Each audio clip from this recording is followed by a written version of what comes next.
But I mastered that style. It's like the 5 deadly venoms. So all he had to do was get next to a nigga like that, and he could destroy him. Believe in that, for real. We plan to take the same strategy we use with Death Row West, mind over matter, taking all our weaknesses and making it into our strength. That all these people talk about an East Coast, West Coast war, they like the Judas was to Jesus. They only here to cause confusion. We here to bring money and to bring change. They here to cause confusion. All these weak rappers, Nas, all these suckers, they battling off of East and West like this is a game. This ain't no game. If this was chess, we'd be yelling checkmate 3 years ago, because we've been beat these. It's not a game. What up, Fight World? It's your boy Ego, and I'm back with some more boxing. Still I Rise, Outlaw, MOB, Westside Immortal. EGOVELI has to return. Let me just bury y'all real quick, man. And I knew this moment was coming. Now, I did a post-fight Triple G versus Lemieux. The fight I predicted, and it was to a T. Now, let me talk about this real quick. When I do my predictions, I don't know about some of you guys, I'm not merely just picking a winner saying Triple G, yes, he was the favorite. I am breaking it down and giving you specific things to look for or what the fighter needs to do. Some of you guys are like, yeah, man, Ego, why are you going to brag about a prediction? Everyone knew Triple G would win. First of all, that's false, because there were a surprising amount of people who were picking David Lemieux, saying he had it right now, he had the torch and he had the power and he was going to knock out the overhyped Triple G and whatnot, and that didn't come true. So that's the difference between me and some of y'all. I don't just say a winner, like, oh yeah, Canelo will win, oh, Triple G win. It's not about who will win, it's about breaking the fight down, and that's what I try to specialize in. So I had to clear that up real quick. It's not just picking a winner, it's breaking it down systematically and telling you what to look for, who's going to do what, things of that nature. That's why I spend time on those videos, on those prediction videos. It's not just like Triple G wins, easy work, and then I just hit, you know what I'm saying, hit the record button, just say that, and then I'm out. That's not what I do.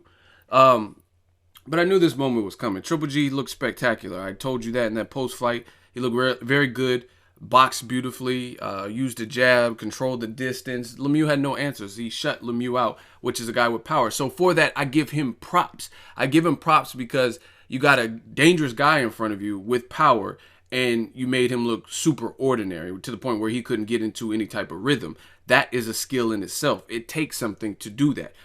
However, when I talk boxing, that's what the fuck I do. I talk boxing. Some of you guys don't do that. Some of you guys are in La La Land, Chutes and Ladders, fantasy land, and you coming up with these crazy pound for pound lists, and some people are saying Triple G is #1, he's #2, Roman Gonzalez is #1. Based on what? Like, for me, I love both of those fighters. Those are great fighters. I've watched all of their recent fights. I promote them on my channel. I tell people to look for them, all the good stuff. But I'm also a realist. I'm an Aries, right? And the thing is, I think both of those fighters have the potential to certainly remain undefeated and to be high up on the pound for pound list. However, I've used this example time and time again. If this was a school assignment, you have to turn in the essay. I have to read it and grade it and then determine what your grade is. Just because you're a good student or your past papers have been good, I'm not going to just take your work and just like, oh yeah, this is good, you get an A+. You know what I'm saying? It doesn't work like that. But in boxing, you have tribalism, you have race and racism, you have favoritism and popularity contests. And that's exactly what it's just like high school. Like, I don't know if you guys had it, at least in the West Coast in California, we have, it's called superlatives. It's like prettiest eyes, most likely to be rich, and best dressed, and stuff like that. And people would vote for the yearbook. It's all a popularity contest. Just because the girl that won had the prettiest eyes, doesn't mean there's no one out there with prettier eyes. She was the most popular girl with pretty eyes. You know what I'm saying? It's a popularity contest, or homecoming queens and kings and shit like that. It's a popularity contest. Whoever's most popular. That's why you don't see dorks winning the homecoming king or homecoming queen, because it's a popularity contest. That's exactly what a lot of people, they build their pound for pound list on. Because how can you put Roman Gonzalez, who, again, this is not bashing Gonzalez, it's not bashing Triple G. I really respect them. And that's the problem with a lot of you boxing fans, is you guys, you treat it like a turf war. You know what I'm saying? You play sides, like, you know what I'm saying? Like, oh, Ego, you hate Triple G because you said one thing constructive about him. Or, like, if Triple G were to fight Ward, I would favor Ward. So that, for that reason, oh, you hate Triple G. You're pro-black, man. You only like Bay Area fighters. Like, stupid shit. Me, when I talk boxing, that's what I do. I talk boxing, and it's about the matchup. Just like Canelo versus Cotto. I told you guys I'm picking Canelo. But if Canelo were to fight Triple G, I'm picking Triple G over Canelo. That's just me personally. You know what I mean? You put Canelo in there with another guy, Demetrius Andre, then I'll give you an opinion for that. So it's all, to me, it's all relative to the actual matchup. You know what I'm saying? It's not, oh, Ward he's just this and that. So I'm picking him because I think he has the technique and the style that would throw off, and the size, the natural size, that would throw off Triple G, period. It's about the matchup, but some of you guys don't treat it like that. It's about favoritism and popularity. So I'm really, like, struggling to understand how some people have Roman Gonzalez and Triple G, and I'm not talking about just like HBO. A lot of you guys just go with Showtime, HBO, PBC, whoever it is, and go off whatever they tell you and just run with it.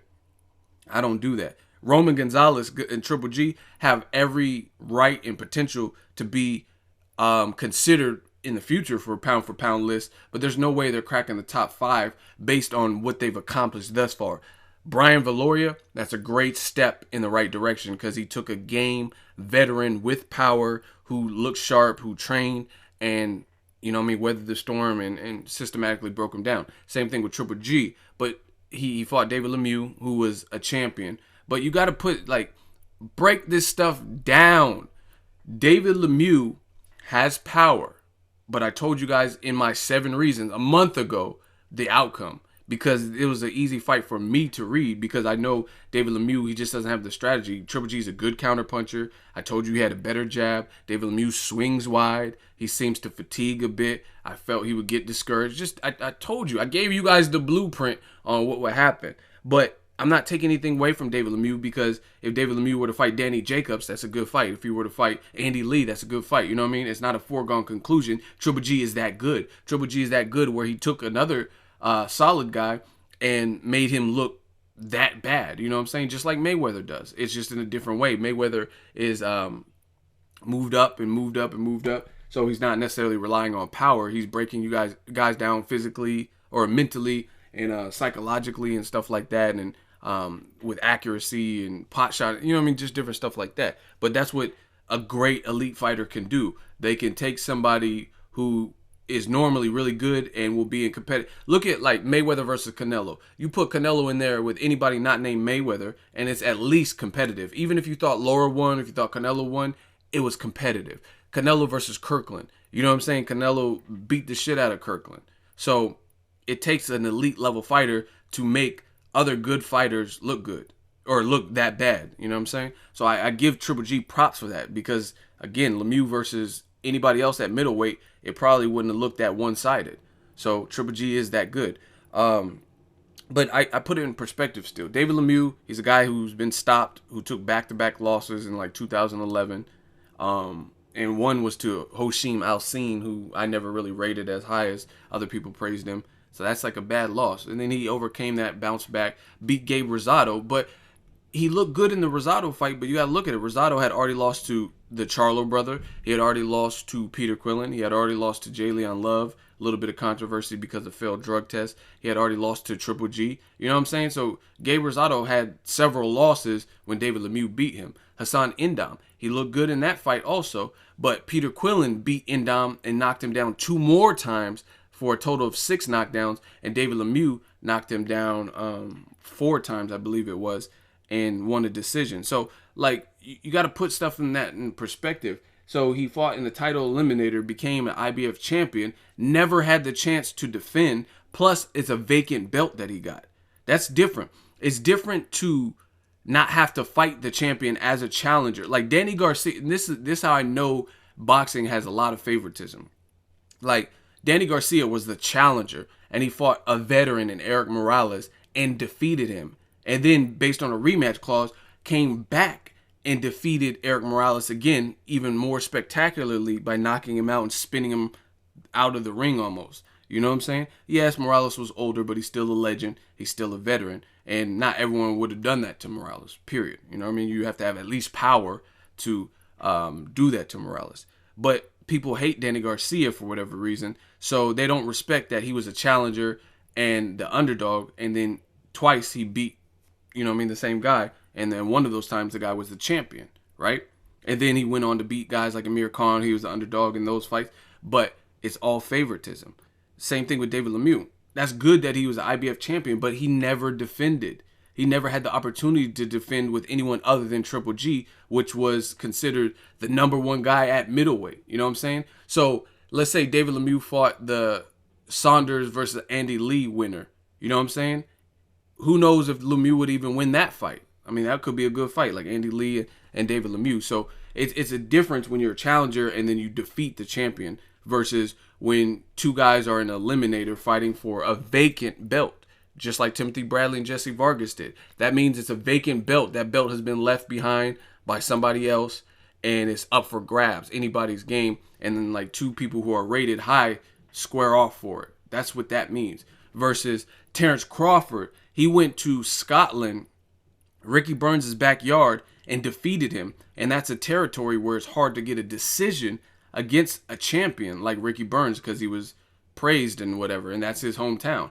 Just like I think Ray Beltran beat Ricky Burns, but he got robbed on the scorecards. He broke the man's jaw and still got robbed, right? But Terrence Crawford went to his backyard. That's a difference. Being a challenger and then defeating the current champion. David Lemieux didn't have to do that. He beat another guy who Peter Quillen had beat, and they were both rated high enough to earn that spot, which is cool, but it's a difference. You know what I'm saying? It's different. You know what I'm saying? You're not going through all the same steps and levels. It's a different type of pressure. So David Lemieux is good. He's solid. I'm not shitting on him. I'm just telling you, he fought for a vacant belt and never defended it, and then he took the tallest order in the division, which was Triple G. So for me, I can't rate Triple G in the #1 or 2 spots like some people. Like it can't happen because I look at the body of work, and it's almost laughable that HBO and a lot of fans will even try to pitch that because it's like a spit in the face to other people who have resume-wise done more. And again, I'm not saying Triple G can't get there. Roman Gonzalez can't get there. But how can you overlook Wladimir Klitschko, who has been dominant for like a decade, and nobody's been able to find the, you know what I mean, the May Vinci code or whatever, the Vlad Vinci code and shit to defeat him for years, you know what I mean? And there's some good fighters in there. Like, you know what I mean? The Manuel Charles and David Hayes, guys like, what's his name? Alexander Povetkin. I mean, you seen what he did to Mike Perez. The dude's a killer. You know what I mean? The guy that Klitschko, Bryant Jennings. You know what I'm saying? Klitschko, he fought a ton of people. You know what I'm saying? In the last decade, and people base it on style. Like, okay, Triple G has a more exciting style than Wladimir Klitschko. That doesn't change the results. Just because Triple G is more exciting than Ward or Klitschko, in your opinion, that doesn't change how they should be ranked. You know what I'm saying?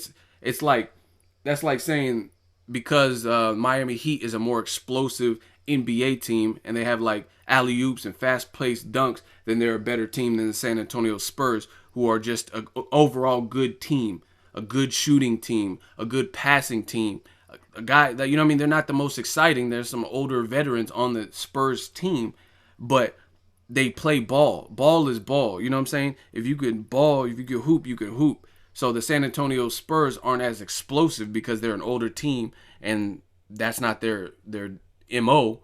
But that doesn't mean that they can't beat the Heat, or that doesn't mean that they're not better than the Heat.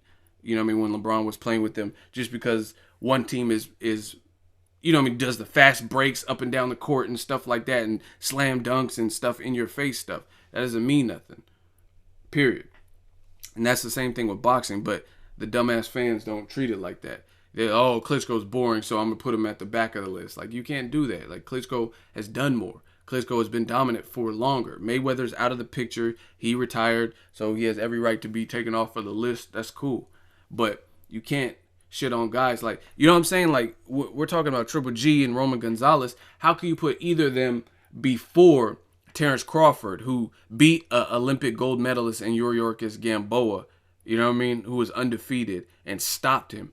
A guy like, he beat Ricky Burns, he beat Manny Pacquiao, longtime sparring partner, in Ray Beltran. He moved up in weight to another division and stopped an athletic guy who formerly fought at welterweight in Thomas Delorme and dropped down to 140. And then Terrence Crawford stopped him at 140. Now he's fighting Thierry Jean, who's solid, who's game. That's a second stay busy kind of fight for him. How could you put anybody like Triple G or Roman Gonzalez above that? Like, who is Triple G's Gamboa? You know what I mean? Undefeated gold medalist. You know what I mean? Brian Valoria is a solid fighter for Roman Gonzalez, but he has multiple losses too. You know what I'm saying? That's not what Gamboa had. Gamboa been in there with Salitos and a ton of names. You know what I mean? You look at Nicholas Walters, another person. He beat Nonito Donaire, who was on a lot of people's pound for pound top 10 list for a while. You know what I mean? And he beat him. He beat a guy that beat him in the Olympics. What's his name? Mariaga. He beat him, and he lost twice to him in the amateurs.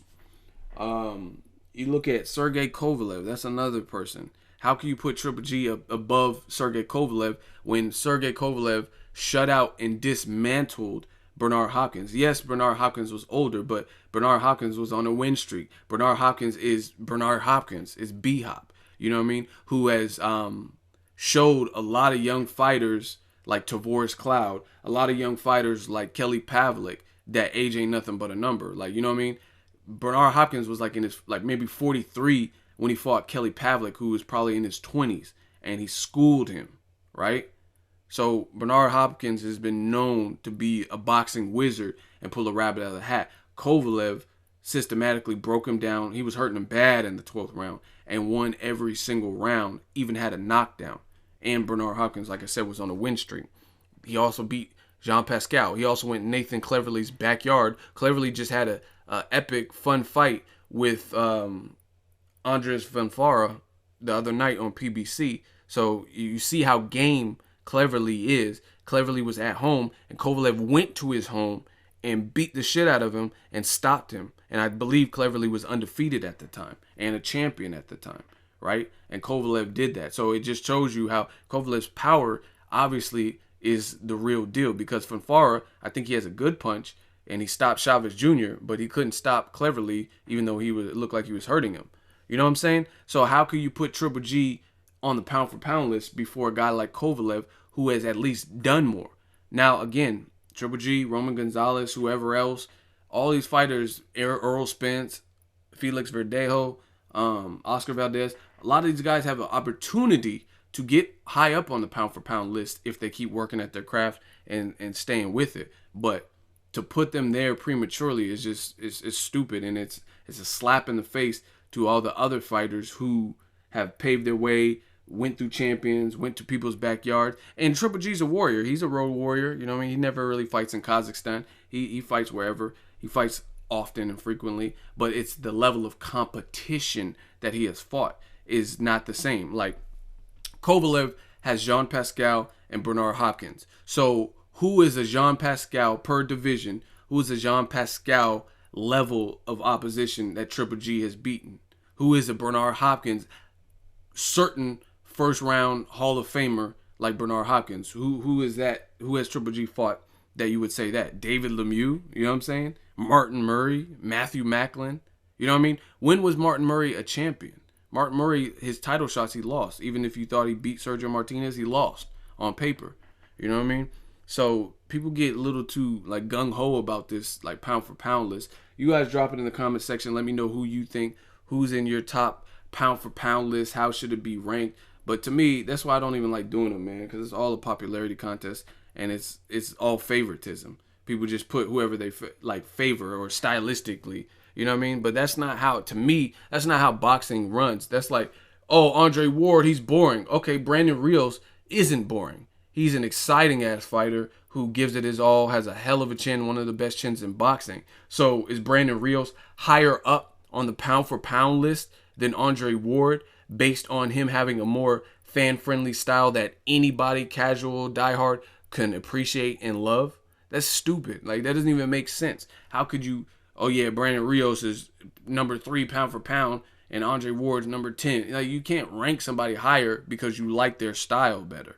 Like, that's stupid. You have to base it on the quality of opposition. Ward's been in there and defeat guys who later went on to have successful careers or success against other top guys, like Carl Froch. Carl Froch went on there to beat Kessler in a rematch, to beat George Groves twice by stoppage. You know what I'm saying? Carl Froch is the man, and Ward beat him with one hand. So that's just what I see. EGOVELI speaks. Drop it in the comment section. Make sure you like my video. As always, hate, comment, and subscribe. Till next video, it's Ego signing off.